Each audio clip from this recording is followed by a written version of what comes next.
আসসালামু আলাইকুম। জাদেজা আইপিএলে নিজের উইকেট বাঁচাতে বেশি একটা চালাকি করে বসেন, কিন্তু চালাকি করেও নিজেকে বাঁচাতে পারেননি জাদেজা।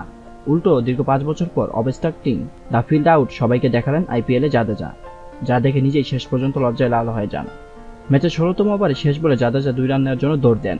স্ট্রাইক পয়েন্টে থাকা ঋতুরাজ গায়কোয়াড় জাদেজা সেই কলে সাড়া দেন না, কিন্তু ততক্ষণে জাদেজা ক্রিজের মাঝপথে চলে আসেন। কিন্তু ঋতুরাজ গায়কোয়াড়ের সাড়া না পেয়ে পরে আবার উল্টো দৌড় দেন নিজের নন স্ট্রাইক প্রান্তে আসার জন্য। জাদেজা যখন দৌড় দেন তখন wicketkeeper Sanju Samson ball throw মারেন স্টাম্পের দিকে, কিন্তু স্যামসনের সেই থ্রোটি জাদেজার গায়ে গিয়ে লাগে, আর এতে বলটি স্টাম্পে না গিয়ে ক্রিজের মধ্যেই পড়ে যায়। এমনটা দেখার পর রীতিমতো হতাশ হয়ে যান স্যামসন, সাথে সাথে আম্পায়ারের সাথে কথা বলে রিভিউ নেন। অন্যদিকে জাদেজা এমন কাজে বেশ বিরক্ত হন জস বাটলার সহ সব খেলোয়াড়রা। পরে টিভি স্ক্রিনে যা দেখা যায় তা দেখে রীতিমতো সবাই অবাক হয়ে যান। জাদেজা যখন দেখেন বলটি সঞ্জু স্যামসনের হাতে, তখন সে ইচ্ছাকৃতভাবে চালাকি করে নিজের শরীর দিয়ে স্টাম্প ডেকে নন স্ট্রাইক প্রান্তে যাওয়ার জন্য দৌড় দেন। জাদেজা স্টাম্প ডেকে যাওয়ার কারণে স্যামসনের থ্রোটি গিয়ে জাদেজার শরীরে লেগে আটকে যায়।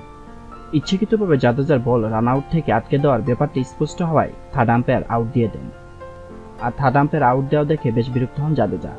পরবর্তীতে আম্পায়ারদের বোঝান যে তিনি ইচ্ছাকৃতভাবে করেননি, কিন্তু আম্পায়াররা তাদের সিদ্ধান্ত অটল ছিলেন, যার ফলে অবস্ট্রাক্টিং দ্য ফিল্ড আউট হয়ে লজ্জায় মাঠ ছাড়েন রবীন্দ্র জাদেজা। কঠিন চালাকি করেও শেষ পর্যন্ত নিজেকে বাঁচাতে পারেননি।